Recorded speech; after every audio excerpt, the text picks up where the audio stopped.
Bonjour, Monsieur Henry. Euh, Bonjour. Ma question est de savoir, parce que moi, j'ai soumis une demande de résidence permanente dans les cadres humanitaires.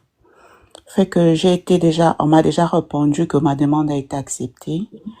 Mais là, j'attends la résidence permanente. Ma question est de savoir, ça prend à peu près combien de temps pour une personne qui a soumis sa demande dans les cadres humanitaires pour recevoir sa résidence permanente? Vous êtes à quelle étape? Il y a eu l'approbation du principe ou pas?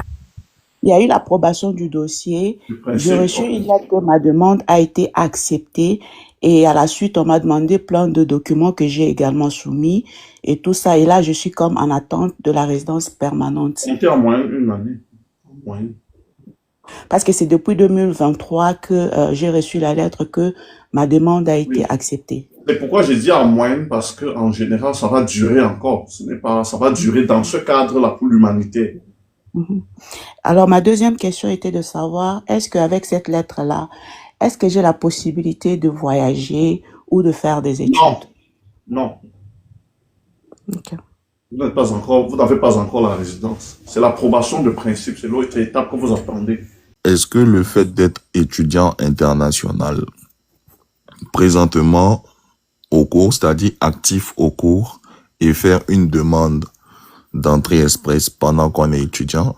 Vous ne pouvez pas. Ça ne peut pas marcher. Vous êtes obligé d'aller à l'école.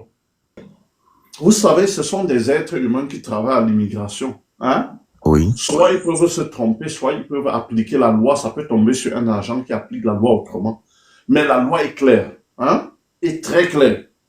Il y a longtemps, peut-être en 2008, je crois qu'ils ont cessé ça en 2008. Pendant qu'on était au cours, on obtenait la résidence permanente. Mais ils ont constaté que les gens utilisent ça pour ne plus payer les études chères. Ça, c'est quelque chose qui m'est arrivé moi-même hein, quand j'étais à l'université Laval. Je venais des États-Unis. J'ai obtenu ma résidence permanente en 2006 ou quelque chose comme ça, pendant que j'étais au cours. Mais ils ont changé. Hein? Maintenant, pour le programme de l'expérience québécoise et tout, il faut avoir fini ses cours. Et même pour les autres programmes de résidence permanente, peut-être elle a fait, et on n'a pas fait le lien avec le fait qu'elle est au cours, ça dépend de quel agent, mais avec, selon la loi, selon le règlement, hein, pendant que tu es à l'école, tu es obligé de finir l'école. Dans ce cas-là. On se comprend? Oui, oui, je comprends ce que vous dites. Selon la loi, c'est clair. Mais maintenant, il y a des gens qui obtiennent des choses qu'on n'obtient pas. Parce que soit l'agent fait une erreur dans l'application de la loi, il comprend autrement. Hein? Peut-être cet agent a compris ça comme étant différent de la situation de la personne qui demande le permis, qui demande la résidence permanente dans la catégorie de l'expérience québécoise. Il a compris ça peut-être que c'est différent. Mais légalement, je sais que ce n'est pas faisable. Maintenant, si elle a fait, on a accepté. Ça ne veut pas dire que légalement, c'est faisable. Il y a une personne qui est arrivée au Canada et la personne a Personne, un permis ouvert en qualité de travailleur vulnérable. la personne l'a eu étant au Canada. Oui, effectivement. Il n'est pas venu avec ce permis, c'est ça. Oui, il a eu étant au Canada et le permis expire dans 4 mois. On demandait comment faire parce qu'il n'est pas renouvelable déjà. Bien sûr. Oui. Donc, je ne sais pas s'il y a des possibilités de permis de fermer. Oui, il y a des possibilités en ce moment. Contactez-nous, prenez une. Bon, il y a des possibilités de permis fermé en ce moment. C'est pas tout le temps. Hein. Je peux vous dire ça, vous venez dans une semaine. Je n'en ai plus, mais on m'en a proposé.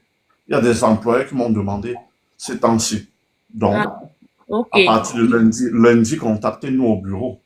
Ok. Prenez une consultation et on va vous présenter ce qu'il y a. Ok, merci beaucoup. Bonne journée à vous. Merci, Diane. Moi, je viens avec le problème de mon petit frère. Il est un demandeur d'asile, mais il a fait sa demande d'asile en Alberta. Et quand il a eu son permis, il est directement monté à Montréal pour travailler. Mais je voulais savoir si ça doit avoir un impact sur son dossier. Je sais pas.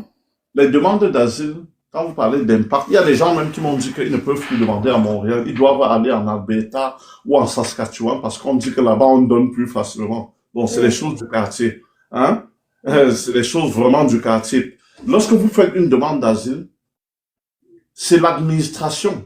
Si vous êtes en Alberta, c'est l'administration de l'Alberta qui va juste arranger le dossier. Mais Oui. le jugement, là, c'est national, c'est le gouvernement fédéral qui gère, c'est la commission de l'immigration. L'endroit où vous vivez ne vous donne aucun avantage, il faut savoir ça. Ça ne donne aucun.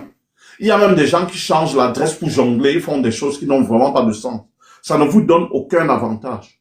Mais par contre, si l'adresse est de l'autre côté, et qu'il est ici, ça veut dire qu'il triche. Vous pouvez vous mettre dans un problème qui ne devrait pas avoir lieu. S'il travaille ici, qu'il écrive son adresse, c'est à Montréal, et qu'on transfère son dossier au bureau de Montréal, ça ne change absolument rien. Ça ne change absolument rien sur l'acceptation ou le refus de son dossier. On va juger son dossier en fonction de l'histoire qu'il a racontée, et non en fonction de l'endroit où il vit ici. L'endroit où vous vivez, oui, parfois ça peut vous permettre d'avoir une date d'audience rapide dans certains cas. Mais dans d'autres cas aussi, ça fait l'effet inverse. J'ai une cliente qui avait dit que elle ne pouvait vivre qu'au Nunavut. Quand on lui a dit que comme il n'y a pas beaucoup de dossiers au Nunavut, elle va déposer son dossier chez sa copine par là-bas pour que ça passe vite parce que là-bas, il n'y a pas beaucoup de dossiers. La conséquence, c'est qu'après 1 an, on n'avait pas regardé son dossier. Je ne parle même pas de recevoir et donner l'accusé de réception. Donc, lui, s'il a son dossier, s'il ne veut pas de problème, il traite son dossier. S'il a une adresse au Québec, qu'il donne l'adresse du Québec. Quand il va donner l'adresse que j'ai changé d'adresse, on va lui écrire pour lui dire qu'on a changé le lieu de votre dossier. Mais qu'il change ou qu'il ne change pas, ça ne donne aucun avantage particulier. Je ne sais pas si je réponds à la question. Ok. Et Oui, concernant mon petit frère, par rapport au fait qu'il a eu à demander l'asile en Alberta, mais il travaille à Montréal, mais moi, je ne sais pas, puisque le permis c'est un permis ouvert, je ne sais pas si vraiment, oui, et c'est il n'a pas ouvert, changé oui. d'adresse, mais C'est ouvert, mais il travaille ici. Donc, normalement, il n'est pas en train de faire la bonne chose. Qu'il change son adresse, mais qu'il travaille ici. On va juste lui dire, théoriquement, qu'on transfère son dossier au bureau de Montréal. Et ça ne change rien. J'imagine que c'est des cas où on lui dit qu'en Alberta, c'est facile. Ou bien que c'est ceci, c'est des puisque lui, il histoires. a un consultant, son consultant a dit ça ne change en rien, tu n'as pas besoin de changer ton adresse, tu n'as pas Non, le besoin. consultant est naïf. Il est naïf, comment? Tu as besoin. Mais même dans la réalité, vous-même, vous n'avez pas besoin d'être consultant pour savoir. Mais est-ce qu'il vit où il dit là? Non.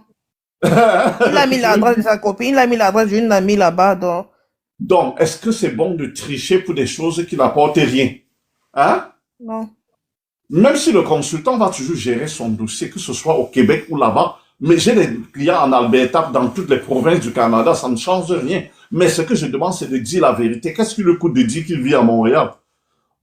Le consultant peut toujours le représenter où il se trouve. Hein? Qu'il vive à Montréal ou ça ne change pas qui est le consultant.